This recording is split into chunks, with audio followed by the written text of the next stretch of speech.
Je vous salue au nom de Jésus-Christ de Nazareth. Prions le Seigneur pour ce message que nous allons partager.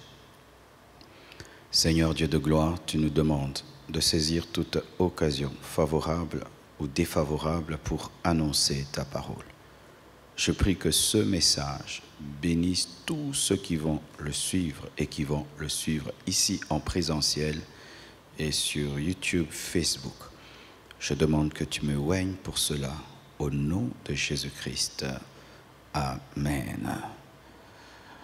Aujourd'hui, je vais partager avec vous ce sermon expositif, c'est-à-dire c'est un sermon dans lequel on épulche mot par mot, virgule par virgule, un texte de la parole. Et je vais partager avec vous l'un des versets les plus prêchés dans la Bible. Il s'agit de Jean 10, verset 10. Qu'est-ce que le Saint-Esprit nous enseigne au travers de Jean 10, verset 10? C'est un verset qui paraît simple, mais qui est tellement profond, tellement bénissant. Je vais le lire. Jean 10, verset 10. Le voleur ne vient que pour voler, dérober, égorger et détruire. Moi, je suis venu afin que les brebis aient la vie et soient dans l'abondance. C'est Jésus-Christ lui-même qui parle. C'est Jésus-Christ lui-même qui se révèle. Et l'évangile de Jean, c'est un évangile qui nous présente le Christ comme étant le Fils de Dieu. Donc le Fils de Dieu dit que le voleur ne vient que pour voler, dérober, égorger, détruire, mais lui, le Fils de Dieu, vient afin que les brebis aient la vie et soient dans l'abondance. Qui sont les brebis? C'est toi, c'est moi, ce sont les hommes, les créatures de Dieu qui sont les brebis. Alors, allons progressivement. On dit le voleur. Qui est le voleur? Le voleur, c'est Satan, c'est le diable, c'est le prince des ténèbres. Et qui est Satan? Satan fut l'un des principaux archanges de Dieu qui était chargé de l'adoration. Il était parfait en beauté, parfait en sagesse et en intelligence, et Dieu lui avait donné un grand ministère, c'est qu'il conduisait l'adoration au ciel, jusqu'à ce que l'iniquité se révèle dans son cœur. Il est tombé dans l'orgueil et il a désiré la place de Dieu. Il a essayé de faire le premier coup d'État dans l'univers. Il a voulu surplanter Dieu et prendre sa place. Il a voulu être adoré. Il a voulu ne plus être un ministre de l'adoration, mais il a voulu recevoir lui-même l'adoration. Il séduisit un tiers des anges qui devinrent des démons et Dieu le précipita au travers de ses anges sur la terre. Et lorsqu'il est arrivé sur la terre, il est devenu Satan. Il est devenu le diable. Il est devenu ton ennemi, l'ennemi du plan de Dieu.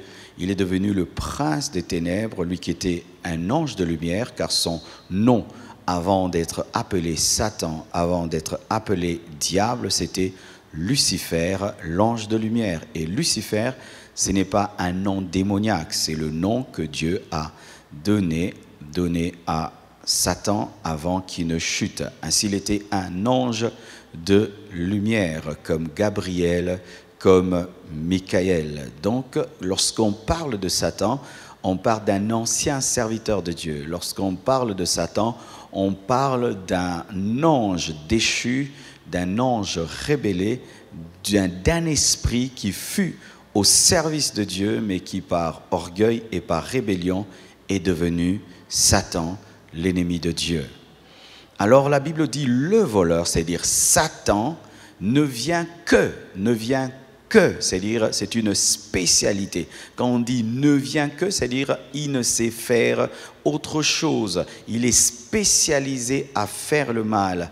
Il est intrinsèquement mauvais. Il a un mauvais but et foncièrement il est méchant. C'est-à-dire que lorsque le diable fait le mal, il n'essaye pas. Il est à 100% mauvais, à 100% méchant, à 100% voleur, menteur, destructeur, et il ne sait faire que cela. C'est-à-dire que lorsque même le diable te dit qu'il va arranger ta vie, même s'il le veut, il va la détruire. Il ne sait que voler, détruire et tuer. Même si le diable vient pour te bénir, il ne saura pas, il ne pourra que te maudire. Lorsque le diable viendra pour te guérir, il ne saura pas, il ne pourra que te rendre malade. Lorsqu'il viendra pour te rendre riche, il ne pourra pas, il ne pourra que te rendre pauvre. C'est pourquoi même les personnes qui sont dans l'occultisme et qui, entre guillemets, disent avoir été enrichis par le diable, alors qu'est-ce qu'il fait? Il te donne des millions et puis il te prend la vie de tes enfants.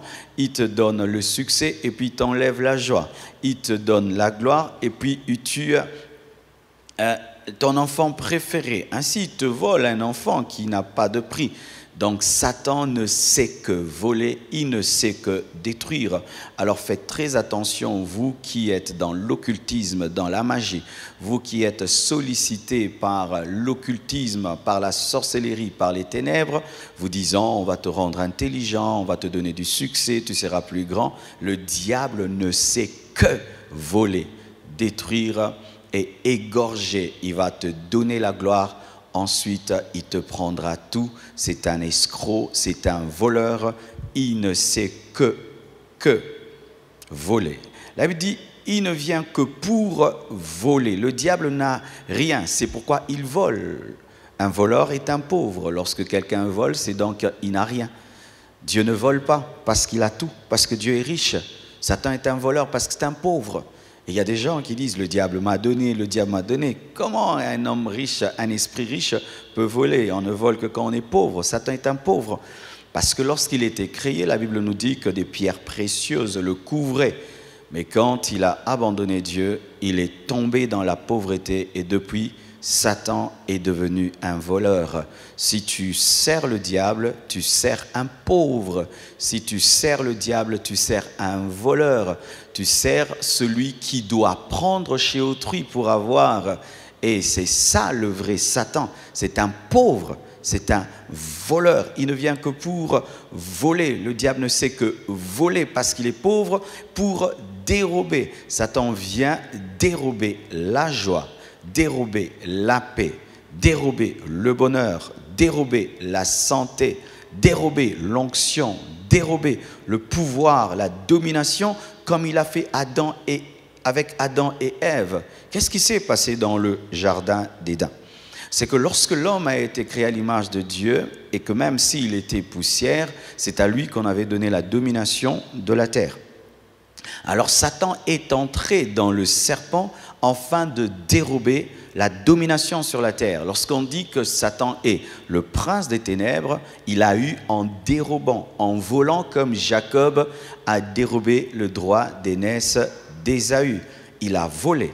C'est pourquoi lorsqu'il est venu auprès de Jésus-Christ lors de la tentation du désert, lui disant que si tu m'adores, je te donnerai la gloire de toutes les nations, Jésus-Christ ne s'est pas plié à lui parce que c'était un pouvoir dérobé, usurpé à Adam. Et Satan ne change pas la manière d'opérer, d'agir. Ce qu'il a fait à Adam et Ève, c'est ce qu'il te fait. Lorsqu'il vient auprès de toi, qui est père de famille, et il te dit, viens, je vais faire de toi un grand leader, si tu m'adores, je ferai de toi un grand leader.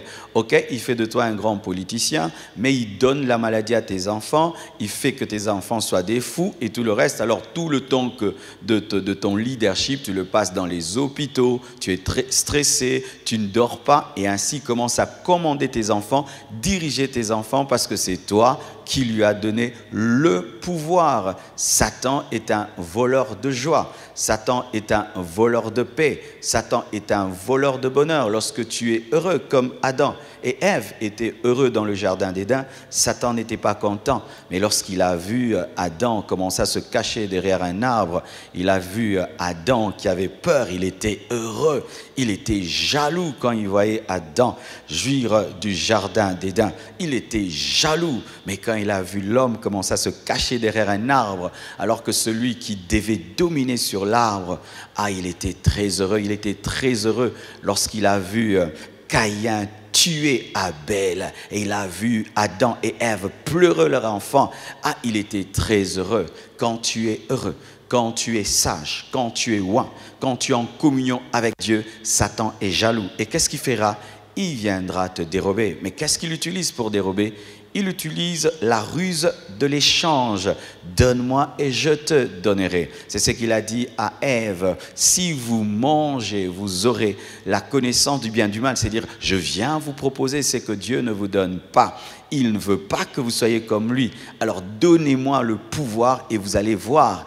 Et oui, il a pris le pouvoir de dominer sur la terre et il leur a accordé la capacité de voir, de connaître le bien et le mal. Mais cette connaissance du bien et du mal les a détruits. Pourquoi? Parce qu'ils avaient été créés pour vivre dans l'innocence comme des bébés ne connaissant que le bien. Ainsi, lui a gagné. Il a le pouvoir sur la terre et eux ont des yeux qui s'ouvrent, mais qui s'ouvrent sur des choses qu'ils ne devaient pas connaître, car Dieu pouvait connaître le bien et le mal tout en gérant cela, mais pas Adam et Ève, car la connaissance du bien et du mal nous amène à tendre vers le mal que vers le bien, ce qui fait qu'aujourd'hui, tous ceux qui sont nés d'Adam, même s'ils connaissent le bien et le mal, tendent vers le mal parce que l'homme charnel naturel est plus attiré par le mal que le bien, même s'il connaît le bien. Il ne vient que pour égorger. Il est un pourvoyeur de mort physique, de mort sociale, psychique et spirituelle. Il vient séparer l'homme d'avec Dieu. Il vient pour attirer l'homme à le suivre en enfer. Satan tue le corps. Satan tue l'âme. Satan tue l'esprit. Lorsque le diable vient dans ta vie, même s'il te donne de la joie, du plaisir, entre guillemets, de l'argent, du succès, son but, c'est pas ça. Son but, c'est de tuer ton âme que tu as en enfer. Son but, c'est de tuer ton esprit que tu as en enfer. Son but, c'est de te séparer de Dieu parce que la mort première, c'est la mort spirituelle, c'est celle qui est la plus grave. Car si quelqu'un meurt physiquement et il meurt en Christ, ce n'est pas une mort. Mais si tu meurs séparé de Dieu, là, c'est vraiment la vraie mort. Et Satan, lorsqu'il vient dans ta vie, vient pour te tuer spirituellement par le péché parce qu'il connaît. Il connaît le pouvoir du péché.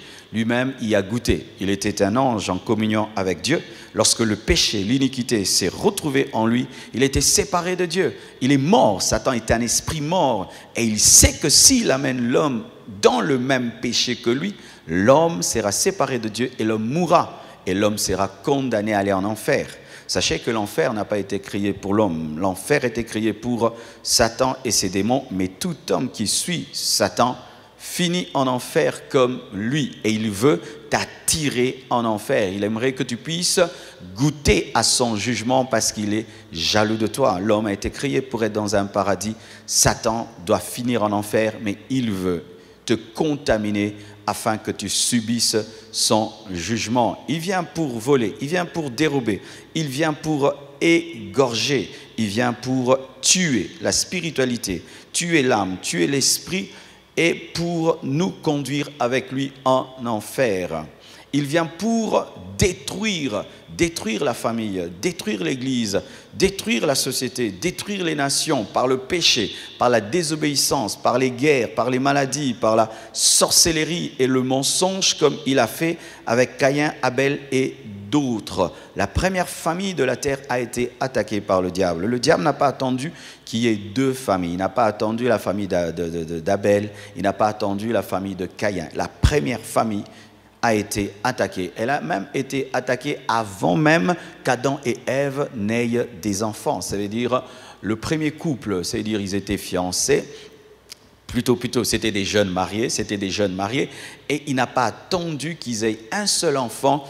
Du coup, il a détruit ce couple, ce jeune couple, enfin, qu'au travers de leurs enfants, il est déjà une porte dans l'humanité. Et voyez, là où se trouve l'humanité, il y a des guerres, il y a des famines, il y a des maladies, des épidémies à gauche et à droite, des guerres mues par la cupidité, des maladies des fois créées seulement pour vendre des vaccins. Toutes ces choses sont l'œuvre du diable. Certaines personnes disent: comment est-ce que Dieu peut permettre autant de souffrances sur la terre? Les souffrances que nous avons sur la terre proviennent du fait que l'homme a abandonné Dieu et s'est tourné vers Satan. Et nous vivons les œuvres du voleur qui détruit notre monde, qui détruit notre humanité par la sorcellerie, par la magie, par l'amour de l'argent. La Bible dit: dans les derniers jours, il y aura des temps difficiles. Non pas que Dieu voudra les temps difficiles, mais le cœur de l'homme sera tellement porté vers l'égoïsme, la cupidité, qu'il ouvrira la porte aux destructeurs et aux voleurs. Ce monde est détruit et est dans le malheur parce que nous avons préféré le voleur au lieu de choisir le bon berger. D'ailleurs, j'aimerais vous parler du bon berger. Maintenant, Jésus dit: moi, je suis venu.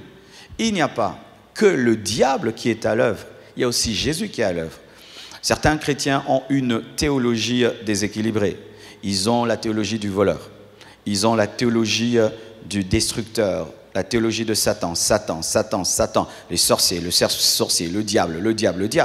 Mais j'aime l'équilibre de Jean 10, verset 10, c'est qu'on nous présente le voleur, on nous présente également le bon berger. On nous présente la spécialité du voleur et on nous présente aussi la spécialité du bon berger. Et j'aime parce qu'on parle du bon berger à la fin, pour dire que même si au début de ta vie, tu as vécu les œuvres du voleur, il a détruit ton âme, il a détruit ton corps, il a détruit ta famille, sache que le bon berger, c'est lui qui est la fin. Alléluia. C'est lui la fin. Et il est capable de restaurer tout ce que le voleur a pris, a volé, a tué. Il est capable de ressusciter tout ce que le voleur a fait. Le voleur n'a pas le dernier mot.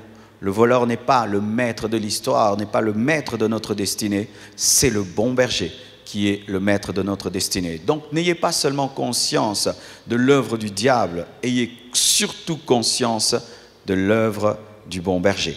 Et Jésus dit: et moi je suis venu, et moi aussi je suis venu. Jésus est le bon berger qui vient nous protéger du voleur, du loup, de Satan. Face à Satan, il n'y a que Jésus-Christ qui puisse nous sauver. Aucun prophète ne peut te sauver face au diable. Aucune église locale ne peut te sauver face au diable. Aucun saint ne peut te sauver face au diable. Aucune eau bénite, aucun encens, aucun livre, aucune bougie ne peut te sauver face au diable. Seul Jésus-Christ peut te sauver face au diable. La Bible dit il a dépouillé les autorités et les dominations. La Bible nous dit que Jésus-Christ a vaincu Satan. La Bible nous dit qu'il a reçu le nom qui est élevé au-dessus de tout autre nom. La seule victoire face au voleur, elle est en Jésus-Christ. En dehors de Jésus, l'homme, la brebis, ne peut vaincre le loup. Tu as besoin du berger Jésus. As-tu le berger Jésus? Face au loup qui te protège, tu es dans les fétiches, tu es dans la magie, dans l'occultisme, car certains vont dans la magie pour se protéger du diable. Ils appellent ça magie blanche. Il n'y a pas de magie blanche. Toute magie est noire, toute magie est mauvaise. Il n'y a pas de sorcellerie qui protège la famille. Toute sorcellerie est mauvaise. Jésus-Christ est venu afin que les brebis aient la vie. Nous sommes des brebis sur le plan spirituel qui ne peuvent elles-mêmes se défendre devant le loup. Parce que la brebis ne peut se défendre. Nous sommes totalement dépendants du berger qui est Jésus-Christ et nous ne pouvons nous conduire nous-mêmes sur le plan spirituel. Une étude a été faite sur les brebis. La brebis est différente du bouc et de la chèvre. La chèvre, si tu la places là, elle peut se débrouiller, elle va aller à gauche et à droite et tout. Mais les brebis vraiment dépendent du berger. Tu mets une brebis là, elle reste là. Et tu la conduis, elle te suit. Ce sont des animaux très dociles mais très dépendants. Et la Bible nous présente comme des brebis, pas comme des boucs, pas comme des personnes indépendantes. Et tu ne peux vaincre Satan que si tu dépends de Jésus, si tu es en communion avec Jésus, si tu as la foi en Jésus-Christ et tu obéis à sa parole. Sans cela, Satan te détruira. Sans cela, Satan te dirigera et il te volera, te dérobera et te tuera, t'égorgera. Et la Bible dit, afin que les brebis aient la vie. Si le diable vient prendre, Jésus-Christ vient donner parce qu'il est riche.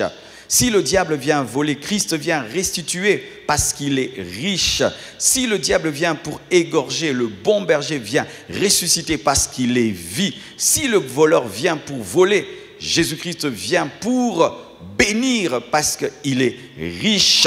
De la même manière que la lumière et les ténèbres sont opposées, le berger est opposé au voleur et la lumière de Christ domine sur les ténèbres, afin que les brebis soient dans l'abondance. L'abondance. Il ne dit pas enfin que les brebis reçoivent des petites choses afin que les brebis aient la vie, mais aient la vie abondante. Pourquoi? Cela révèle la richesse de Dieu. Dieu est celui qui nous donne infiniment et abondamment au-delà de ce que nous pensons et demandons. Pendant que le diable vole parce qu'il est pauvre, Dieu te donne au-delà de ce dont tu as besoin. Il nous donne des coupes débordantes parce qu'il est trop riche. Lorsque je regarde le ciel, Dieu aurait pu créer même 100 000 étoiles, ça aurait suffi. Mais il y a des milliards d'étoiles, c'est ça la richesse de Dieu. Dieu pouvait créer quelques planètes, 10 ou 3, ça irait. Mais aujourd'hui, on a découvert qu'il y en a encore plus et plus et plus. Quelle richesse! Quelle richesse quand tu vois la constitution de ton corps, quand tu vois comment Dieu crée les plantes. Paraît-il même qu'il n'y a pas une seule feuille qui ressemble à l'autre. Paraît-il qu'il n'y a aucune empreinte digitale qui ressemble à l'autre. Paraît-il qu'il n'y a pas un seul œil qui ressemble à l'autre. S'il y a des milliards d'hommes sur la terre, il y a des milliards de sortes d'œils, de sorte que l'œil aujourd'hui est devenu une empreinte digitale.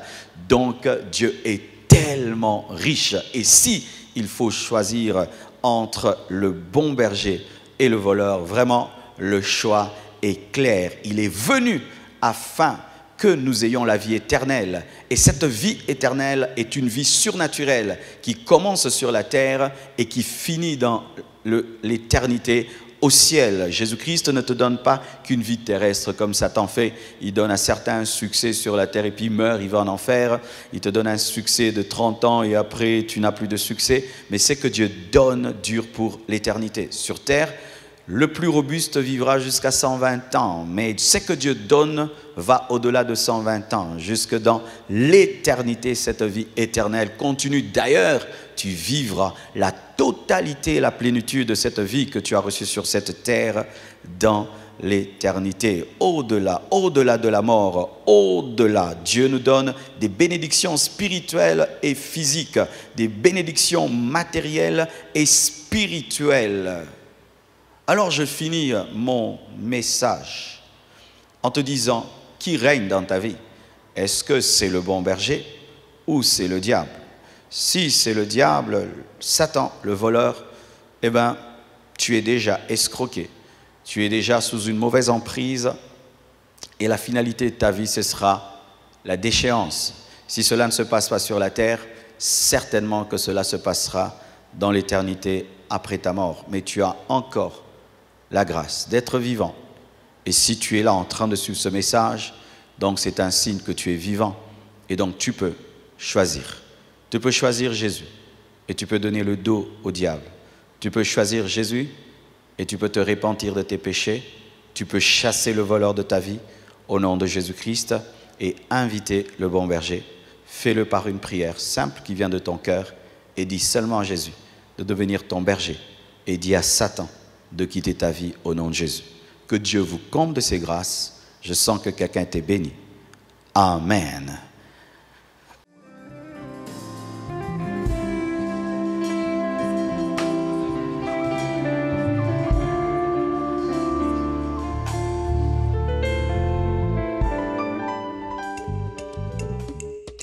Quelque chose m'a toujours étonné dans la parole de Dieu, c'est que Moïse est allé au sommet de la montagne rencontrer le Dieu qui a créé l'or, le diamant et tout ce qu'il y a de précieux sur cette terre. Mais lorsqu'il rentre, il revient les mains bredouilles, mais avec une vision. Construire un tabernacle dans lequel il fallait qu'il y ait de l'or, qu'il fallait qu'il y ait des tissus de très grand prix. Et vers qui il va? Il va vers le peuple. Alors j'ai compris que Dieu donne la vision, mais sa provision pour la vision est cachée dans le peuple. Le Seigneur nous a donné une grande vision. Prêcher l'évangile dans le monde entier. En utilisant tous les canaux possibles, nous avons besoin de toi. Nous avons besoin de vous pour y arriver. Pour la construction du temple, pour renouveler le matériel, pour implanter des extensions, pour organiser des conférences, nous avons besoin des moyens financiers. Pour ceux qui sont au Congo, vous pouvez utiliser les moyens locaux, M-Pesa, Orange Money et tout le reste. Et pour tous ceux qui sont à l'étranger, vous pouvez utiliser vos cartes bancaires, vous pouvez utiliser PayPal et des virements. Et sachez que cela arrivera et sera utilisé à bon escient. Et que vraiment Dieu vous bénisse, car l'arroseur est toujours arrosé. Soyez bénis. Amen.